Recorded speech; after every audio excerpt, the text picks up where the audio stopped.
Don't settle for fakes. My duel-taining is the real deal.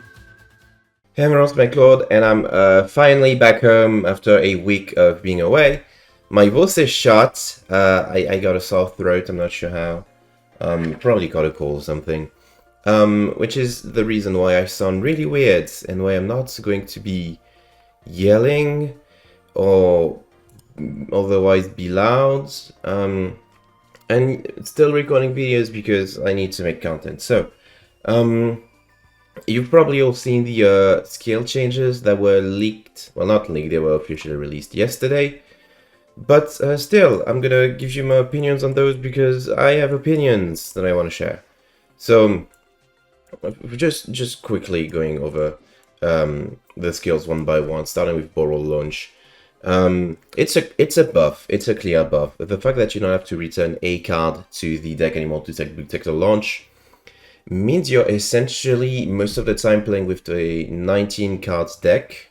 Sometimes you will open the boot sector launch and that's gonna feel like really bad, worse than before, because before you would just trade a card for the boot sector launch. Now you'll not have to, except when you open boot sector launch. Which in turn makes me wonder if you're like not playing more than 20 cards in Rockets. Specifically, so you can have both play a couple more Rockets and play more text, considering you basically have a free skill to set up your boot sector launch. I don't know. It's worth considering, but it's definitely a huge buff. That is going to enable you to have more like powerful setup turn once, because you're not gonna have to relinquish that one tech card that would have really helped otherwise, but you gotta send a card back. Some people have been complaining about like the fact that Dillingers is being sent from the fourth turn onwards, and that's like completely minor, honestly. Like, it's I get that this is annoying and doesn't facilitate low dragon setups, but like I'd rather this is a fair price to pay for free boot sector launch. Let me say it again, just so you really understand it. Free boot sector launch. There we go. Raptors Rising. What does this one do again? I forgot. I think all it does is it does two things actually. It allows you to search the same rank up magic spell card several times. Well, not the same, but the same name, which could be relevant considering like we have one good one at the moment, if I'm not mistaken, and allows you to increase the rank of the selected monster by 1 or 2. I have talked to I think it was Magi on the Guild of Guru Discord server who told me that's not like that big of a change. We'll see, because it basically allows you to turn your Rise Falcon into a rank anywhere between a rank 5 and 6, which allows you to summon monsters from rank 6 to 8. So that could be interesting. I can't think of a really good rank 7 or rank 8 that you'd want to make turn 1, but I'm sure there are. Or maybe Sanaphond, I guess. Dracosac, I don't know. Treason Phantom. The wording on this one is a bit weird. It's like return to the Phantom Knights what? Cards? Monsters? Because if it's cards, you can still return the rank up magic spell because it's the Phantom Knights rank up something. If it's monsters, well then you can't. Either way, you can't return cards like Phantom Knight's Wing or Phantom Knight's Sword or like every other Phantom Knight back row, which still enough, but I wish like the wording was less ambiguous and let us know if you can return the rank up magic spell or not, because if you can't, so that's actually kind of a huge nerf like on some very specific hands. It's a hit to consistency, I guess. Draw sense low level got nerfed to align it with like all the draw sense far elementals and some of the type 1s too, like draw sense. The new release draw sense machine, draw sense psychic, this sort of stuff. They did this purely to nerf Medolce without actually hitting the Medolce card, which is like really weird because like sure, Medolce was a top meta content, not really meta, but like a great tier 3/rogue option. It's a really powerful deck in proper hand, but it was not a priority target. Same with Lab Builder. Lab Builder now prevents you from special summoning. There were a bunch of decks that used this skill as a way to get their play started, including Infinite Tracks, of course, but also World Chalice. Someone on the subreddit theorized that the reason those skills got nerfed is because Medolce and World Chalice were like really cheap to play for how good they were. Like, if you were a new player looking for a decent investment, these two decks were basically it. To that, I'll say that, like, it's probably true for World Chalice, even with the Spellbook engine, which you don't necessarily need, but, like, increases the ceiling of the deck, like, so much. Sorry. But like Medolce, you need to dig like through 2 different mini boxes, and one of them is bad, so bad in fact that it has Make a Phantom Beast cards in it. So I don't know. That's not, but that's really the best explanation. Like, these decks are old and or cheap, and Konami doesn't want you to play them anymore, which is a shame because I don't know. It's not really going to change the metagame in the long run. Roaring Sword is untouched, so Resonators are said to be like one of the best decks of this format. With Mech Knights, of course, because Mech Knights got a slap on the wrist nerf. So just so you can't play them pure, but you can still play them as an engine. Hero didn't get any nerf to Hero Alliance, and Vion got freed, which like only means that you're gonna see an additional kind of hero deck on ladder now. So that's really fun. And what else is there that probably deserves to get nerfed? I don't know, but it's just wow. It's depressing. I wish they didn't have the Quasar skill too, instead of like nerfing the cards. Like they I don't know. A skill that reads trade 2 monsters, trade any amount of monsters with 2,500 attack for like 2 Synchro Dragons randomly is just so poorly designed in principle that it's wonder that this skill was ever released in the state it's in, which is disastrous. On to the cards that we're getting at the limited one. We got Orchestrated Babel, which is already in the game. Really good card for Orcust, obviously. Searchable off of Galaxy, if I'm not saying any stupid things. Basically allows you to like do Orcust setups that rely on the graveyard turn 1, and then special ding from the graveyard during your opponent's turn for non-targeting, non-destruction removal, which is pretty good. And Terraforming also. Terraforming is a boon to many deck. I just can't think of any right now because wait, actually okay, Fire Kings. So I guess Nephthys, maybe. What's this archetype called? Warrock. That's 2. God, I'm so zombies. Maybe if you're playing Zombie World. Why would you be playing Zombie World? Are there any other? We don't have that many good archetypal field spells in Duel Links yet. So reasonably, so just could have gone any time. This is like a 7th copy of Necro Valley. Wow. Wow, there really aren't a lot of archetypes that have like field spells worth mentioning. I guess maybe Odd Eyes. Maybe this changes the way you play Odd Eyes because now you can access the field spell more easily. And archetypes that like having their scales destroyed, like Abyss Actors, maybe. You can't play it in Trickstars. That'll be busted. Evil Eye. What's your limited 1 card in Evil Eye? I don't think you're playing one. No, you're not.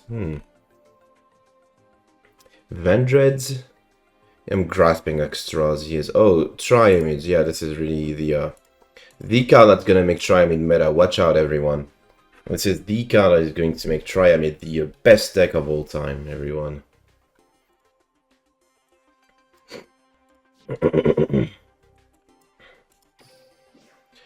And last but not least, there's the new main box. Quickly gonna go over all the cards. Like we got Galaxy support. Galaxy Ice Soul Flare Dragon is pretty decent. I guess it is Disruption. That you can't Book of Moon. It's fine. It's probably going to like make everyone play Galaxy all over again, but this is basically just a Frame Lord Zeta that you can't Book of Moon. You can still Chalice it, you can still so many things. It's not the most powerful card ever like conceived, but it is there, it is kind of decent. What else is there? Yeah, show me the entire card pool, please. In terms of Galaxy support, we're also getting Galaxy Trance, which good for her. What was I gonna say? It's a good card, obviously. It is searchable through Photon Galaxy, which is very important. You're probably going to go back to playing Photon Galaxy. Probably need 3 of this, but it's just a special from grave and 1 from deck, and all it does is set up your turn 1. What's it called? Soul Flare Dragon plays and stuff. I don't know. It's a good card for sure. It's definitely a good card. Is there anything more than Galaxy are getting? I don't think so. Okay, on to August. Whoa, that was really short. So August, an archetype of like machines. We already have all the small pieces of August, like Harpora, Symbol Skeleton, the third one. So there's that, and this is basically their boss monster, which can only be special summoned once per turn. Can be XC summoned by using a Norcus Link monster, which is very relevant because you're basically never making this in August, at least with 2 level 8s. Though you can be making this in other decks, this probably replaces the Galaxy package. And it's special summoned, can send 1 card your opponent controls to the graveyard. Again, non-targeting, non-destruction removal. And attach 1 of your banished machine type monsters to this card as material, which is really good in August. So like this alongside Galaxy, which works with your banished Orcus monster in order to set up a Babel from deck very easily turn 1, alongside Longyesu, which is not like nearly as powerful or flexible as Galaxy, requires more material, but is a pretty decent card like nonetheless. And I think they're even getting Orchestrion, if I'm not mistaken. There it is. The Orchestrion. I don't think ever saw play in the TCG. It requires so much, and it's so not good for what it asks of you. But we're getting Orcus Nightmare, and because Babel is a limited one, you can't play this in the classic Mermaid Nightmare package. But this deck was still in the TCG without Nightmare Mermaid, like if I'm not mistaken. So you can still like definitely set this up turn 1 some sort of pretty easily. We still have access to Scrap Recycler, still have access to I think other ways to set up decently turn 1. I'm definitely going to be cooking with this deck. At least I'm going to try and maybe fail. Are we getting any of the Orcus cards reprinted? Return's pretty good. Einsatz is bad. Wow, this card is really bad. Oh my god. Maybe in the uncommon orchestrated release is like not the... Wait, no, it's bad. I'm sorry, I thought it was like Icarus attack for machines. It's really bad. Wow. We are getting a reprint of Brass Bombard, that was the third one. We are getting World Wand, which is like also an important card in August. So all in all, it's working out pretty decently. Orchestrated Core, what's this? Okay, it's bad. A second archetype we're getting in... Oh, we're getting Comport. Wow, everyone will have access to Comport, that's cool.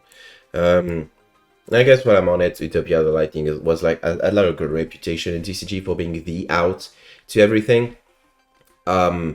definitely power creeps like Utopia Array.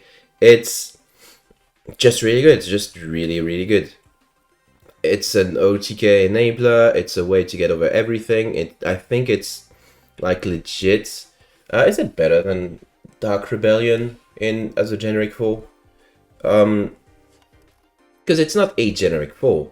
It's like 2 extra deck spots. You have Utopia, and then you need to summon this. So I don't know, but it is pretty good. It is pretty good still. If your extra deck can afford it, this will probably replace Dark Rebellion. I guess Magistus. I don't think I've ever read a Magistus card before, but like the entire premise is underwhelming of like monsters that become equip, and I'm not. I can't deal with like this other like version of Ver, because Ver is one of the cards I hate the most in the history of Duel Links. I don't even want to like bother reading. And if you're on what's it called? Invoked Aether, there's Alistair. He is there too. This is the archetype. I didn't mean to right click. Oops. What else is there to talk about? So Magistus, I don't know if they're gonna be good or not. Asphalts, that's a really interesting one. I was on the Grand Area stream yesterday, watching a tournament, catching like the last 30 minutes of it because I'm an idiot, and he mentioned that he thinks that this is the sleeper hit of this box. Like obviously it's gonna be a bit tough to build because you're gonna need probably 3 of this and at least 2 of this. Field spell that searches a monster on activation, Tihi. And what was I gonna say? Yeah, no, this archetype seems like it has some really decent tricks up its sleeve. Because this can basically summon anything from deck. If you banish from hand, then you have Asphalt's Chase, which says if you banish from hand, just banish me from your graveyard instead. Also, this is like your Zenji Sword thing. Pretty good, right? Gravitino also means that your Force Chase is instead banishing monsters, which is pretty fucking good. And Piatina is basically also good. I don't. This is my first time reading all of these cards. Onto generic cards. Kurikara Divincarnate. Someone hyped this up because it's good in the TCG, but like this is basically a Nibiru version of Dark Normal, right? It only works if your opponent activates a lot of monster effects on their side of the field, and like I don't know. Say you play against Phantom Knights. You bait the Dark Requiem negate. Then you can special summon this by tributing the Dark Requiem. Then what? You don't have to worry about Dark Requiem anymore, that's for sure, but I guess a 3000 beta, which is pretty good, but like, is it really that powerful? This would have been really good against Noeds. Wow. Or is it a little bit too late? I don't know. I can't think of like many decks that would play this and make something out of it, you know? Like sure, in theory, it's a really good end trap in practice. You can't just stick on your board forever, can it? I don't know, maybe, probably. I don't know, maybe this card is like just really, really good and I'm not seeing it. But I don't know, I think it's like one of these cards that's going to be overhyped for a while and not see all that much play because there aren't that many decks that rely on monster effects during your opponent's turn yet. But with Orchestrion and Asphalts releasing, maybe this is the time to release this one too. Rebellion is actually pretty decent. It's decent, especially in the context of you wanting to not die immediately. So you set this and then use this as disruption, which like is not a foolproof plan, obviously, but it could be pretty good. Crusadia Power is basically a Void for Crusadia, except this one does not protect Engrave. It's a good card. You're probably playing it in Crusadia, I guess. It's not searchable because we don't have Leonis, but it's still pretty decent. Onomato pickup. I'm reading this for the first time.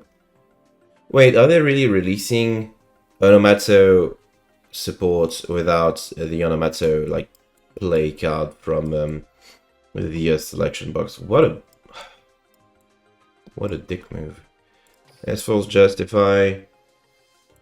Yes, looks decent. Chronomaly, Vimana. Some people theorize that this was also the reason why Lab Builder was nerfed. It's probably good, I don't know.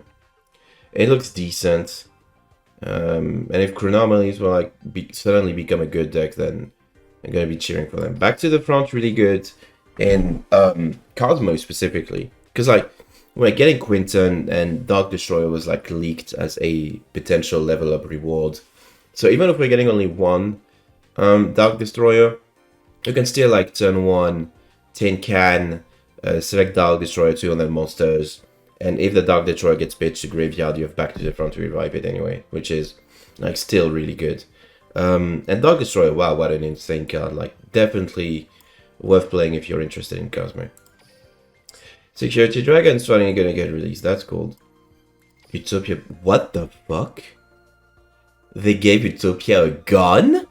It's a bazooka too. What the heck?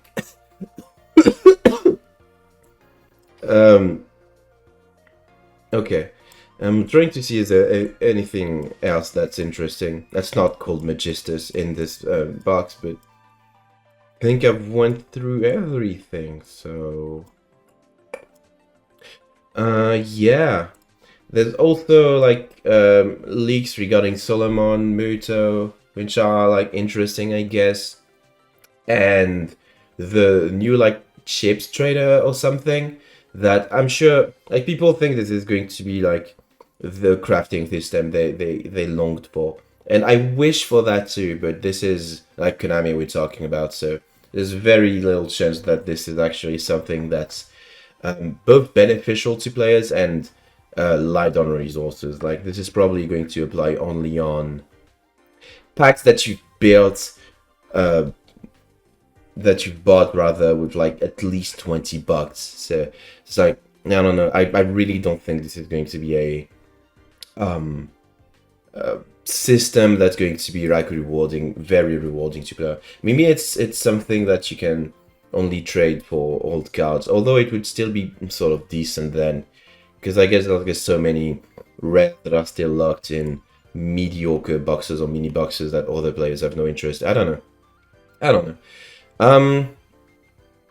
But yeah, what was I gonna say? I guess that's the end of the video. I'm just gonna rest a little bit because my voice is getting worse, I think. Thank you for watching this video. This has been mekklord. I'll see you guys in Guild and on Binary Path next time.